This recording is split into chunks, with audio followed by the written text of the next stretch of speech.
ஒரு தலைவராக மாறணும் உங்களுக்கு தேவை. ராஜன் வீரமர் எழுதிய பொக்கிஷமான புத்தகம் தேர்தலில் உறுதியாக வெற்றி பெறுவது எப்படி. இப்பவே ஆர்டர் பண்ணுங்க. 2 நாள் சிறப்பு பயிற்சியிலையும் கலந்துக்கங்க.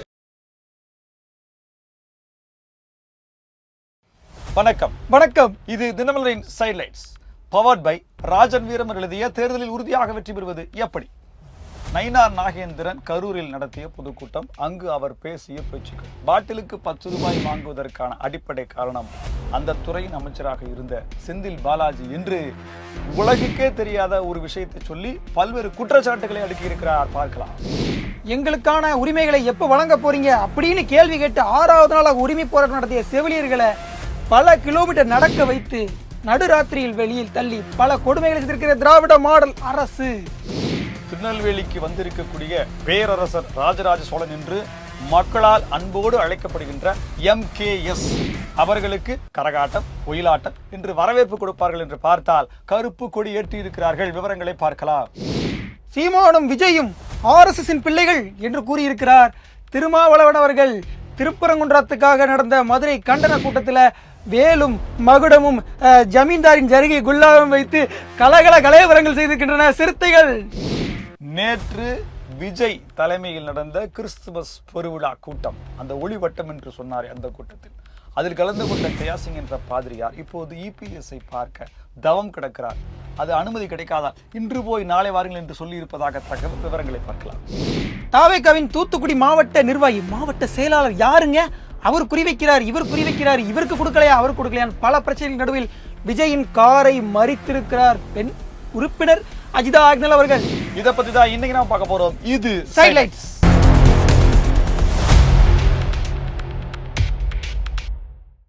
பாஜக தமிழக தலைவர் நயினார் நாகேந்திரன் அவர்கள் அண்ணாமலைன்றது மைண்ட் செட்ல இருக்கு. 6 மாசத்துக்கு மேல இருக்கும். ஓகே. அப்ப அது என்னன்னா, அவரு 40வது இடமா வந்துட்டு கரூர்ல பொதுக்கூட்டம் போட்டிருக்காரு. இப்போ 40 வருஷத்துக்கு இருக்காப்ல. 40 வேற லெவல்ல போயிருக்கு. அப்படியே சைலண்டா போயிட்டு இருக்கு.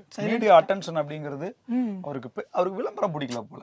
பொதுவா நல்ல தலைவர்களுக்கும் மக்கள் நல்ல தலைவர்களுக்கும் விளம்பரம் பிடிக்க மாட்டேங்குது. இந்த மதுரையில இருந்து தொடங்கினார்ல தானே. ஓகே. சோ அவர் பாத்தீங்கன்னா நிறைய விஷயங்கள் பேசியிருக்காரு. பாட்டிலுக்கு 10 ரூபா வாங்குறதுக்கு யாரு காரணம்?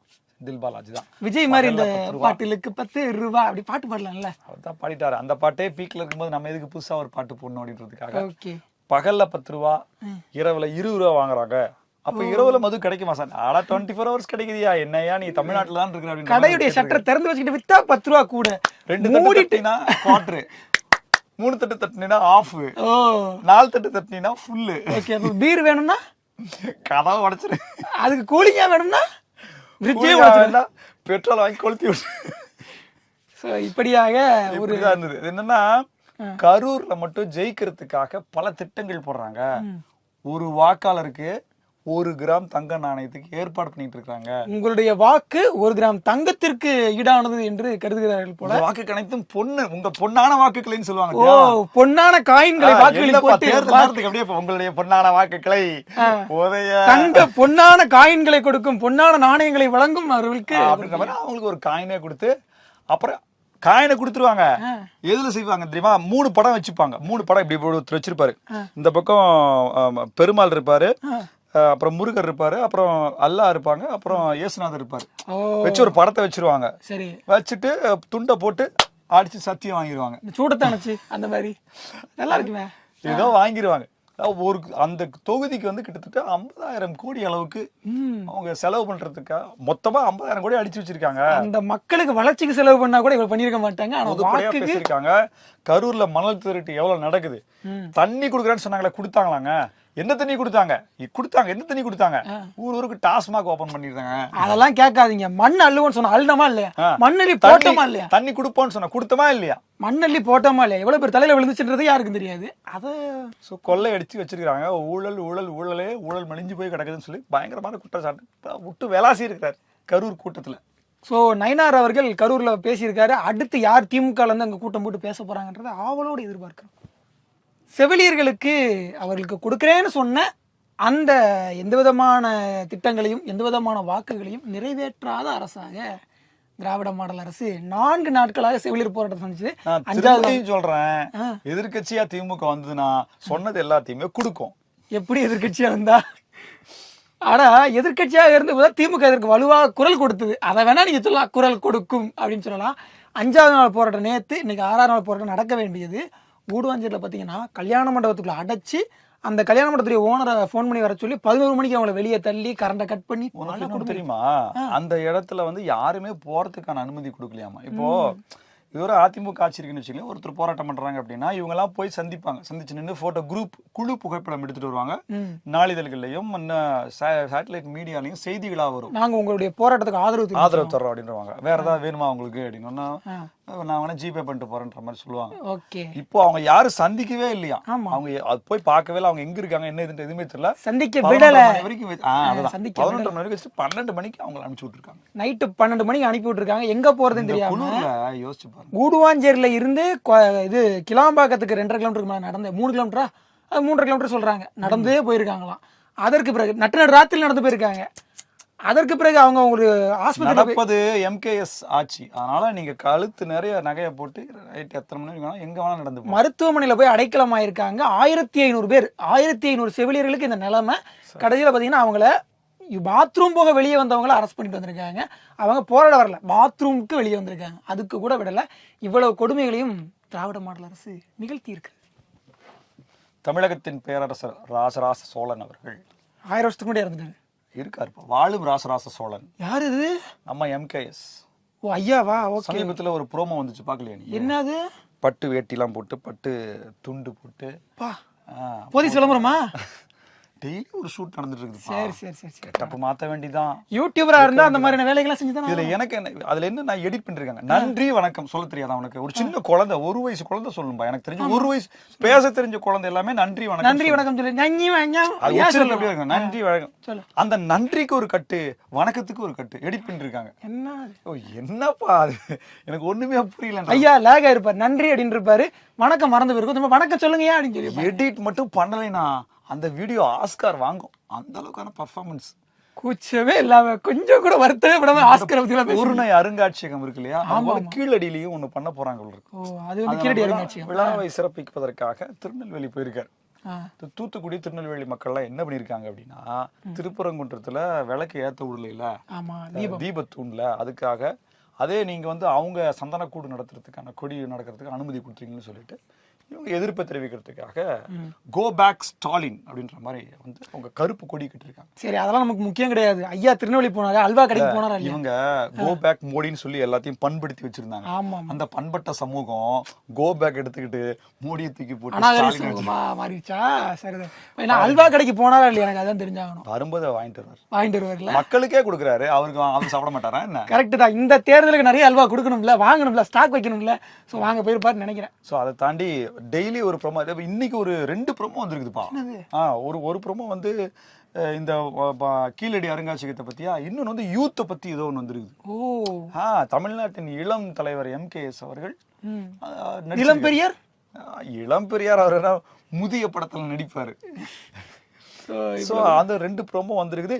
டெய்லி ஒரு ப்ரோமோ வந்ததுனால எந்த படத்தை பாக்குறதுக்கு என்ன கமெண்ட் பண்றது அப்படின்றது எல்லாருமே ப்ளூ சட்டை மாறினா ஆயிடுறாங்க, எல்லாத்துக்கும் கமெண்ட் பண்றதுன்ற மாதிரி ஆயிடுறாங்க. டெய்லி திரைப்படமா வந்துட்டு இருக்குது, மக்கள் கழிப்படுறாங்க. இதுல இன்னொன்னு பாத்தீங்க அப்படின்னா, தமிழ்நாடு முழுக்க எல்லா மாவட்டங்கள்லயுமே இந்த கழிப்பு விழாக்கள், அதுக்கு தான் பேர் வச்சிருக்காங்க. எனக்கு சட்ட ஞாபகம், கொண்டாட்டங்களா நடந்துட்டு இருக்கு, ஒரே சந்தோஷத்துல இருக்கக்கூடிய அது வந்து பர்டிகுலரா ஒரு ஏரியால பிளாக் பண்ணி நடக்கிறது இல்ல, அது போல எல்லா மாவட்டம் தமிழ்நாடு பூராமே நடத்தலாமே. எதுக்கு? மக்கள் சந்தோஷமா இருக்கலாம், மக்களை குஷிப்படுத்தினாதான் அவங்க ஓட்டு போடுவாங்க. அதை செய்யுங்களேன் என்ற மாணவிகள் வரை சென்று விட்டது வீரன் சரக்கு. விற்பனை வேறு அதிகரித்து விட்டது. தீபாவளிக்கு 1000 கோடி ரூபாய் அளவிற்கான ஒரு இலக்கு நிர்ணயிப்பதற்கான வாய்ப்புகள் இருக்கு. வெல்லும் தமிழ் பெண்கள்னா எது? இதா? அது தெரியாம பேசிட்டு இருக்கீங்க. பொங்கலுக்கு எவ்வளவுன்னு தெரியல, 1200 என்னன்னு 5000 கொடுங்கன்னு எடப்பாடியா சொல்றா. தம்பி நான் பணத்தை சொல்லல, டாஸ்மாக் வருமானத்தை சொல்றேன். கோடியே சொல்றீங்க? 1200 கோடியா கூட 750 கோடி தானே வந்துச்சு. இது எப்படி 1000 கோடி வரும்? அது 750 வந்து மொத்தம் 1500 டார்கெட் ஃபிக்ஸ் பண்றீங்க. ஆமா, அதுல இந்த விவேக் சொல்ற மாதிரி அது எவ்வளவு? 1500 கோடியா? 750 அங்க வை, அங்க இது எவ்வளவு இருக்கு? 700 இங்க வச்சு. அது ஆட்சிக்கு, இது கட்சி. அவ்வளவுதான். இதுதான் வந்து இது. சமீபத்துல ஒருத்தர் நாஜில் சம்பத்தை பவுர் ஸ்டமக் பர்னிங்ல சொன்னார் இல்லையா, 4 கோடி ரூபாயில ஒருத்தன் வீடு வாங்கிட்டான் அப்படின்னு. அதை பத்தின எக்ஸ் வலைத்தள பதிவுகள்லாம் வருது. ஸோ நீ வந்து குறிப்பிட்ட ஒரு கட்சியை எதிர்த்து பேசுனீங்கன்னா சோத்துக்கு கஷ்டம், பொது போக்குவரத்துல வர முடியாது, வீட்டுல நிம்மதியா இருக்க முடியாது. நீ அதே போற்றி பேசுனீன்னு வச்சீங்க, திராவிட பாணத்தை புகழ்ந்து பேசுறோம். பேங்க் பேலன்ஸ், உனக்கு டாக்டர் சீட் வேணுமா கொடுத்துருவாங்க, டாக்டர் பட்டமே கூட கொடுத்துருவாங்க. வாழ்நாள் சம்பாத்தியத்தை நீ அந்த 5 வருடங்கள்ல வச்சுட்டு அதுக்கப்புறம் கஞ்சியோ கூடோ காய்ச்சி பொழைச்சிக்கலாம். நேற்றைக்கு திருமாவளவன் அவர்கள் மதுரையில் நடந்த திருப்பரங்குன்றம் பிரச்சனைக்கு எதிரான கண்டன ஆர்ப்பாட்டம் அதை நடத்தியிருந்தாரு. 1.5 மணி நேரம் பேசியிருக்காரு. அதெல்லாம் எனக்கு புத்துணர்ச்சி தரல. அதுக்கப்புறம் நடந்து பாருங்க ஒரு சம்பவம். கண்ணாடி போட்டிருக்காருப்பா, அது கிரீட வைக்கிறாங்க. அது கிரீட வந்து குத்துது போல. அது இந்த பக்கம் வச்சா இதுல வந்து இடிக்குது. அது கொஞ்சம் மேல தூக்கி வச்சு அது ஆடுது. அது ஒரு அவர் அப்படியே ஒரு போஸ் அப்படியே இந்த காலத்துக்கு போட்டு வச்சாரு தெரியுமா, முதலமைச்சர் வெள்ளி சிம்மாசனத்துல. அந்த மாதிரி ஒரு காலத்துக்கு சொல்ற மாதிரி மகுடம் வைத்து விட்டார்கள். முடிச்சிடறேன். காலத்துக்கு சொல்ற மாதிரி ஒரு போட்டோ எடுக்கலாம்னு ட்ரை பண்ணாரு. எவ்வளவோ ட்ரைனிங் எல்லாம் எடுத்தாரு. கடைசி வரைக்கும் பாத்தியா அந்த ஹெல்மெட் வச்சு அந்த கிரீடம் நேராவே நில்ல. 23ஆம் புலிகேசி வெள்ளைக்காரங்களுடைய தொப்பியை வாங்கி தள்ள பாரு பாத்தீங்களா, அந்த மாதிரி இருந்துச்சுங்களா. அது பரவாயில்ல. அந்த மாலை 30 அடிக்கு இருக்குது, மேல ஒரு பைப்பு கொடுத்துருக்காங்க, பிடிச்சி புஷ்அப் எடுக்கிறாரு. அது மாலையே தெரியல, அதிகமா இருக்குல்ல, மாலையே தெரியல, வெயிட் அதிகமா இருக்கு, கிரேன் வச்சு தான் எடுக்கணும். வெயிட் இருக்குட்டியா, ஹைட் வந்து நீ ஒரு 10 அடிக்கு மாலை செய்யணும். மொத்தம் எவ்வளவு வேணா செஞ்சுக்கோ, அதாவது இவ்வளவு பெருசு கூட செஞ்சுக்கோ, இவ்வளவு பெருசு கூட செஞ்சுக்கோ. ஹைட் 30 அடிக்கு பண்ணா அவர் இருக்கிறது எவ்வளவு 7 அடி 6 அடி 7 அடி தான் இருப்பேன். ஆள் உயரம் மாலை தான் கெட்ட சொன்னோம். அவன் ஆள் 5 ஒரு 10-15 அடி இருப்பாங்கன்னு நினைச்சு. இல்ல நீ என்ன பண்ணிருக்கணும், இவரை ஃபர்ஸ்ட் ஃப்ளோர்ல நிக்க வச்சிருக்கணும். நீ கிரேன்ல மேல செகண்ட் ஃப்ளோர்ல போட்டீங்கன்னா கிரவுண்ட் ஃப்ளோர் வரைக்கும் மாலை வரும். அப்படியே ஒரு போட்டோ எடுத்துக்கலாம். என்னப்பா நீங்க எப்படி இருக்கீங்க? அதுதான் முக்கியம். சீமானும் விஜயும் ஆர்எஸ்எஸ் பிள்ளைகள் என்பது தெரிந்து விட்டது. பூனைக்குட்டி வெளியே வந்துருச்சு. ஆமா, இவர்தான் பிரசவம் பார்த்த டாக்டர் சொல்லிட்டாரு. புள்ள வெளியே வந்து சொல்லல, பூனைக்குட்டி வெளியே வந்து சொன்னாரு. நீங்க என்னடி பேசிட்டீங்க? இப்ப என்னன்னா அதுல அவர் சொல்லும் போது என்னை ஐயா கருணாநிதி அவர்கள் அன்னைக்கே வந்து புதிய மகாத்மான்னு எழுதினாரு. எதுக்குன்னா நான் திமுக கடுமையா சாடி பேசினேன். எல்லா கண்டென்ட்டையும் அப்படியே வச்சுங்க. இந்த தற்கொலை கூட்டம் சில திட்டிட்டு இருக்கீங்களா, அவங்க பழைய வீடியோ எல்லாம் எடுத்துப்பாங்க, தூசு திட்டுவாங்க, அழகா எடிட் பண்ணி சக்க சக்க சக்க சக்க சக்க சக்கன்னு இன்னைக்கு சாயந்தரத்துக்குள்ள வந்துடும். நானே சொல்றேன், இந்த சேனல்ல அந்த சேனல்ல 26வது நிமிஷத்துல இருந்து 36வது நிமிஷம் வரைக்கும் 10 நிமிஷம் பாருங்க ஐயா. கோல்டன் கண்டென்ட், பொற்கால, அதாவது திமுகவுக்கு பிசிகாவுக்கு நடந்த அந்த பொற்கால போரை. என்னப்பா திமுக சைதை தமிழரசு தாக்கப்பட்டாங்க, திமுகவே தாக்கி ஏதோ பேசியிருக்காங்க. எஸ், மறைமுகமெல்லாம் கிடையாது. திமுக நீங்க அழிக்க முடியும்னா அழிச்சிட்டு போவாங்க, எங்களுக்கு எதுவும் பிரச்சனை கிடையாது, எங்களுக்கு எந்த கவலையும் இல்லை. நாங்க வந்து சனாதனத்தோட போராட திமுக துணை சக்தி நினைக்கிறோம், அவ்வளவுதான். அதை அழிக்க முடிஞ்சா அழிச்சிட்டு போங்க அப்படின்னு திமுகவை கொஞ்சம் கூட பிடிச்சிக்காம விட்டு கொடுத்துட்டாருங்க. இதெல்லாம் பார்க்கும்போது ஐயோ, இரும்பு கரத்துக்கு தெரிஞ்சா என்ன ஆகுன்னு தெரியலையே. என்ன சொல்றாரு, திமுக எங்களுக்கு வச்சுக்குமோ கூட வச்சுக்காதோ, சீட்டு கொடுக்குமோ கொடுக்காதோ, அந்த கவலை எல்லாம் வச்சுலாம் சொல்றாரு அப்படின்ற மாதிரி இருக்கு. சரி, உங்களுக்கு 6 சீட்டு தானே, 10 சீட்டா கேளுங்க கொடுப்பாங்க, அதை விட்டுட்டு திமுக அப்படி விட்டுலாம் கொடுக்காதீங்க அப்படின்னு திமுக உடைய இளம் சிறுத்தைகள்லாம் ஆசைப்படுறாங்க. வேலை ஒண்ணு பிடிச்சாரு. வேலை எப்படி பிடிப்பாங்க, இந்த இடத்துல வச்சுப்பா, கை இங்கதான் இருக்கும், இதுக்கு மேல இப்படி இல்லாம, இதுக்கு மேல பிடிச்சா காவலாளி இல்ல வேற மாதிரி எதனா வரும். அவர் இப்படி பிடிச்சாப்ல, அவர் தூக்கி பிடிச்சிட்டாருங்க, மேல வரைக்கும் பிடிச்சி. எப்படி பிடிக்கணும்னு தெரியல, எதை எப்படி வைக்கணும்னு தெரியல, கொடுத்தவன் என்னன்றதுன்னு தெரியல. ஏன்னா வேலை வந்து பிடித்த உடனே சீமானவர்களை சங்கினா நிறைய பேர் பேசினாங்க. இப்ப இவரை என்னன்னு சொல்ல போறாங்க, இவர் சங்கியா, சங்கி மங்கி போடாங்கோ, அது பாட்டுலாம் கூட வரும். அதனால இன்னைக்கு வந்து திருமாவளவன் எப்படி சோசியல் மீடியா ட்ரெண்ட் ஆயிட்டு இருக்காருங்கிறத பாருங்க. இதுல இன்னொன்னு என்ன அப்படின்னா, நம்மளுடைய நீதியரசர் ஜி.ஆர். சுவாமிநாதனை பத்தி சொல்லியிருக்காரு. முருகனுடைய பேரை வைத்திருக்கக்கூடிய பிராமணர்கள் யாராவது இருக்காங்களா அப்படின்னு சொல்லிட்டு சுவாமிநாதன் ஐயா சொல்றாரு. இதுல என்ன அப்படின்னா, இப்ப இந்த பேரை வச்சு இவர் சர்காஸ்டிக்கா விமர்சிக்கிறார்ல, அதாவது இந்த இடத்துல இந்த யாரும் இல்லை, இந்த மாதிரி பேர்கள்லாம் வைக்கலாம்னு சொல்லுங்களேன். இப்போ உங்க கூட்டணியில் இருக்கக்கூடியவர்கள் எல்லாருமே வைத்திருக்கக்கூடிய பேர் எல்லாமே தமிழ் பேர் தானா அப்படின்ற கேள்வி வருது. இவ்வளவு ஏன் பண்ணிட்டீங்க, மு.க. ஸ்டாலின் தமிழ் பேரா அப்படின்ற கேள்வி கேட்டு விட்டாங்களே. ஐயோ, கேட்கறதுக்கான இடத்தை கொடுத்துட்டீங்க. திருமாவளவனுடைய அப்பாவுடைய பேரு தமிழ் பேர். ஐயோ, ஆமா, அவரு அதை தமிழ் படுத்தினாரு. அதாவது ரா அப்படின்னு அவருடைய இது வரும், ராமசாமி. அதை வந்து தமிழ் படுத்தி தொல்காப்பியன் என்று மாற்றினாராக. இதை தெரிஞ்சுக்கிட்டு பேசலாம். ஐயா, எங்களுக்குலாம் நாங்களாம் வரலாறு படிக்கிறதே இல்லை, எங்களுக்கு வரலாறை புகட்டும் பெரிய ஆசானாக இருக்கிறீர்கள். அதனாலதான் பேராசான் திருமாவளவன் என்று அவ்வப்போது சொல்கிறார்கள். நேற்று கிறிஸ்துமஸ் விழா, அது ஓகே, யார் செஞ்சாங்க அப்படின்ற கேள்விதான் வருது. ஆமா, கேக் யார் செஞ்சாங்க, கேக் நல்லா இருந்துச்சா? என்ன திங்கறதுலயே இருக்கிற ஆ. யாரு கிறிஸ்துமஸ் விழாவை செஞ்சாங்கன்னு கேட்டா நீ யாரு செஞ்சாங்கன்னு கேட்க. தீகா திமுக கும்பல்லாம் அங்க எதுக்கு போகும்? கேக் சாப்பிட தான் போவாங்க. அது தெரியாம ஐயோ இது தீக்காவே இல்ல, தாவேகா கிறிஸ்துமஸ். ஓ அதுவா, சரி. அங்கேயாவது கேக் செஞ்சாங்க. அதோட குழந்தைங்க வந்தது அப்படின்னு. ஐயோ, அதுல வேற ஒருத்தன் எவனோ க்ளோஸ் அப்ல விஜய் போட்டோ எடுத்துட்டான் போல. இந்த இடத்துல கொஞ்சம் இப்படி தெரியுது, பார்த்தா 2 மாலை போட்டிருக்காரு. கருங்காலி மாலை. கருங்காலி மாலை இல்லையா, வேற ஏதோ ஐயப்ப மாலை மாதிரி போட்டிருக்காரு. சரி ரைட்டு. ஐயோ என்னையா இது மாலை போட்டிருக்காரு, ஓட்டு வாங்குறதுக்காக அடுத்து எதுவும் வேஷம் போட்டுருவாரோ என்ன சொல், இது என்ன மாலை என்று தெரிகிறதா, தெரிந்தவர்கள் கமெண்டில் சொல்லணுன்ற மாதிரி போட்டிருக்காங்க. அது நின்றத்துல அந்த கூட்டத்துல கலந்து கொண்ட ஒரு 2000 கோடி பாதிரியார்கள்ல 2000 பாதிரியார்கள் சொன்னாலே நான் நம்ப மாட்டேன். 2000 கோடி பாதிரியார். ஜெயா சிங் அப்படின்ற ஒரு சிங்கு இல்ல பாதிரியாரு. பாதிரியார் அது கன்னியாகுமரி அந்த ஏரியால உள்ளவங்க அப்படி வச்சுக்கோங்க, பேர் வச்சுக்குவாங்க. அது மதகுருமாருடைய பேர். டார்க் பிங்க்ல போட்டிருக்காருங்க ட்ரெஸ், கேப்பு எல்லாம் அப்படியே ஒரு மாதிரி பர்தா மாதிரி இருக்கு. அப்படியே தாங்கள் எந்த திருச்சபை சேர்ந்தவர்? மேல் அது மாதிரி கேட்க வேண்டியது. மேல் சுடிதார் போட்டிருக்காரு. அவர் என்னன்னா நேத்து அங்க விழாவை சிறப்பிச்சாரா, அங்க எல்லாம் இருக்கிற பாதிரியார்கள் அவர் ஒரு பாதிரியாரா இருந்தாரா, அவர் வந்து நிறைய சொன்னாரா. அப்ப அதுல வேற இன்னொன்னு வேற, ஆற்காடு நவாப் வேற தமிழகத்துல சிறப்பான ஆட்சி நடந்துகிட்டு இருக்குது, பெண்கள் எல்லாம் ரொம்ப பாதுகாப்பு. ஆற்காடு இளவரசர் நவாப் இளவரசர் கரெக்ட். அவரு வேற முகமது அலி, அதான் குடும்பத்தை சேர்ந்தவர். அவரு வேற நமக்கு எதுக்குப்பா வம்பு, நம்ம வந்து ஆளுங்கட்சிக்கு ஒரு ஆதரவா ஒரு பிட்டா போட்டு போயிரும் சொன்ன, அவன் உடனே அதை எடுத்து அப்படியே போட்டு பாத்தீரா விஜயின் அந்த சம்பவத்திலேயே, அதாவது சிங்கத்தின் குகைக்குள்ளேயே திமுகவின் கர்ஜனை, சிங்கத்துடைய வாழையை பிடிச்சி ஆடி இருக்காரு. வாழா தலைக்குள்ளேயே வாய் விட்டு வந்து வாய்க்குள்ளே தலையை விட்டு வந்திருக்காரு. சிங்கத்தால ஒண்ணும் பண்ண முடியல. இதுல பாரு போற போக்குல விஜய சிங்கம்ட்ட நம்ம அப்படின்ற மாதிரி அவங்க சொல்லிட்டு இருக்காங்க. அந்த விழாவை சிறப்பிச்ச ஜெயா சிங் அவரு இன்னைக்கு பார்த்தா EPS வீட்டுக்கிட்ட நின்றுட்டு இருக்காரு. ஏன் ஒரு அப்பாயின்மெண்ட் அப்படின்னு கேட்டிருக்காரு. என்ன அப்பாயின்மெண்டா, நீ 1999 நீ வாங்கிருக்கணுமே, 2006 சரி இப்ப நீ ட்ரை பண்ணினா 34 35 கிடைக்கும் அப்படின்ற மாதிரி அவங்க சொல்லி ரொம்ப ஓவர் பில்டப் பண்ணிட்டாங்க. சேருவதற்கு இப்போ அவரை பார்க்கணும்னு நினைச்சிருப்பாரு போல. வந்திருக்காரு, அவரு கூட இன்னும் நிறைய பாதிரியார்கள் எல்லாம் வந்திருக்காங்க. இன்னைக்கு வேற பியூஷ் கோயல் வந்திருக்காருல்ல. அதாவது பூர்வாங்கமான அந்த இடங்கள் பேச்சுவார்த்தை அப்படிங்கிறது தொடங்கி இருக்கு இல்லையா. ஆமா, இந்த தொகுதியை கொடுத்தீங்கன்னா நாங்க ஜெயிச்சிருவோம், இந்த திருப்பரங்குன்ற தொகுதியை கொடுத்தீங்கன்னா அதே நாங்க ஜெயிச்சிருவோம். அப்ப நாங்க எங்க ராஜன் செல்லப்போ சண்டைக்கு வந்துருவாப்புல பாத்துக்கீங்க, எவ்வளவு பெரிய ஆளு. திருப்பரங்குன்ற தான் கொடுப்பாங்களா, இப்பதானே ஃபர்ஸ்ட் ரவுண்ட், அதுக்குள்ள எனக்கு கோவப்படுறீங்க. தொகுதி பங்கீடு பத்தி பேசுறதுக்கு வந்திருக்காங்களா. சோ எடப்பாடி கே பழனிசாமி ரொம்ப பிஸி. யாருப்பா அவரு, ஜெயசிங் சார் யாரு, பஞ்சாப் முதலமைச்சரா சார், இல்ல சார் பாதிரியார் சார், போயிட்டு நாளைக்கு வர சொல்ல பண்ற மாதிரி சொல்லிருப்பாரு போல இருக்கு. இன்று போய் நாளை வான்னு சொல்லிருக்காங்க.